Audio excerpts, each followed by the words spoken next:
स्वागत है। आज हम बात कर रहे हैं यशवंत कोठारी की कहानी फ्लैट नंबर 301 के एक हिस्से पर। हाँ, बिल्कुल।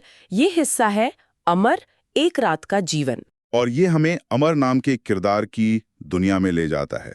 मतलब एक ऐसा किरदार जिसके बाहर का ठाट बाट और अंदर की जो कश्मकश है उसमें बहुत बड़ा फर्क है। सही कहा। एक गहरा विरोधाभास है। तो ये जो हमारे पास स्रोत है, ये कहानी का अंश, इसमें अमर की रोज की जिंदगी, उसके काम का तरीका और उसके मन की बातें सब पता चलता है। हाँ। तो आज कोशिश रहेगी कि हम इस कहानी के जरिए अमर के जीवन के जो जरूरी पहलू हैं, उसके जो द्वंद्व हैं, उसकी असलियत, उसको समझें। चलिए देखते हैं कहानी क्या कहती है। तो कहानी शुरू होती है, अमर देर रात अपने फ्लैट में लौटता है, थका हुआ, अकेला सा। हाँ, और ये बात भी है कि आसपास के लोग उसे शक से देखते हैं। किसी को पता नहीं कि वो करता क्या है, पैसा कहाँ से आता है। और वो सोचता है एक आम जिंदगी के बारे में, पत्नी, बच्चे, शाम को घर लौटना। लेकिन कहानी कहती है ये बस एक सपना है। काश उसका भी घर होता। पर ये फ्लैट घर क्यों नहीं है? ये बहुत अहम नुक्ता है। कहानी साफ कहती है कि ये फ्लैट वो घर नहीं है, बस रात गुजारने की जगह, सोने नहाने की जगह बस। और यहीं से वो विरोधाभास सामने आता है। उसका पेशा क्या है? अमीर घरानों की खूबसूरत औरतों का मनोरंजन करना।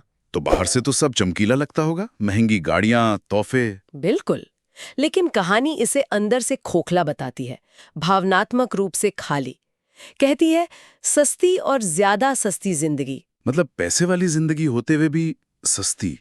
ये तो हाँ, ये इशारा है कि शायद जो चीजें खरीदी जा सकती हैं वो असली कीमत या सुकून नहीं देती। और अमर खुद भी तो इस सबसे बाहर निकलना चाहता है ना। हाँ, वो अपने एजेंट से कहता है ना। हाँ, कहता है यार बस बहुत हो गया, इस गलीज जिंदगी से मुझे अलग हो जाने दो। तो क्या वो सच में छटपटा रहा है या बस एक कमजोर पल है? खासकर जब एजेंट उसे उसकी रिपीट वैल्यू याद दिलाता है कि क्लाइंट्स उसे पसंद करते हैं, वापस बुलाते हैं। बिल्कुल। वो एक तरह से फंसा हुआ है और ये उसके दिमाग पर बहुत गहरा असर डाल रही है। कैसे? मतलब क्या असर हो रहा है? उसे अपने काम से, अपने माहौल से घिन आती है। कहानी बताती है उसे बुरे सपने आते हैं। अच्छा। हाँ, और वो महसूस करता है जैसे उसके जिस्म पर कीड़े रेंग रहे हों, सांप, बिच्छू, केंचुए। ओह। ये तो बहुत, मतलब उसके अंदर की नफरत और गंदगी का एहसास है शायद। हाँ, ये एक तरह का मनोवैज्ञानिक बोझ है।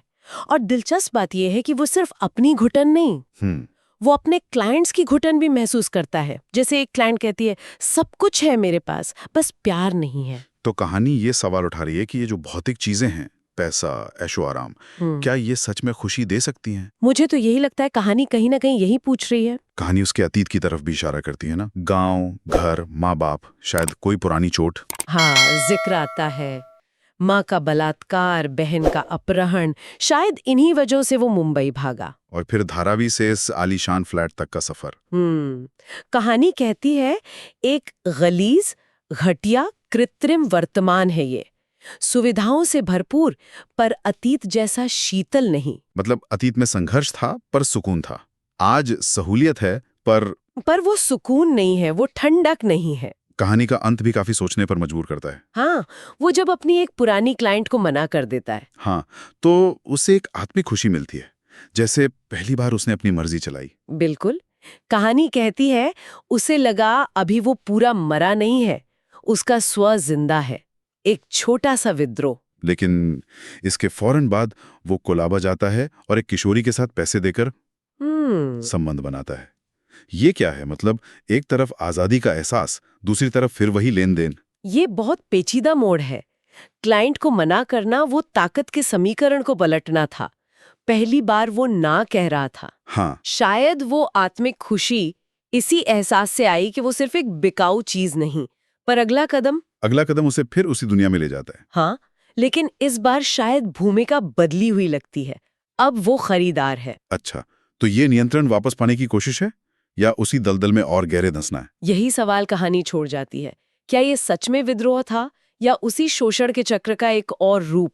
बस किरदार बदल गए। क्या वो खुद शोषक बन गया? तो कुल मिला के ये अंश हमें अमर की जिंदगी की एक उलझी हुई तस्वीर दिखाता है। बाहरी चमक दमक और अंदर गहरा अकेलापन, घुटन, एक बेहतर जिंदगी की अधूरी चाहत। बिल्कुल, जैसे एक सोने के पिंजरे में कैद पंछी। हाँ। और कहानी हमें इस विचार के साथ छोड़ देती है कि अमर को वो क्षणिक मुक्ति, वो आत्मिक खुशी तब मिलती है जब वो पावर डायनामिक्स को पलटता है। कोई उम्मीद जगाता है या ये सिर्फ उस जाल की गहराई दिखाता है जिसमें वो फंसा है, जहां एक शोषण से निकलने का रास्ता शायद दूसरे शोषण की तरफ ही जाता है।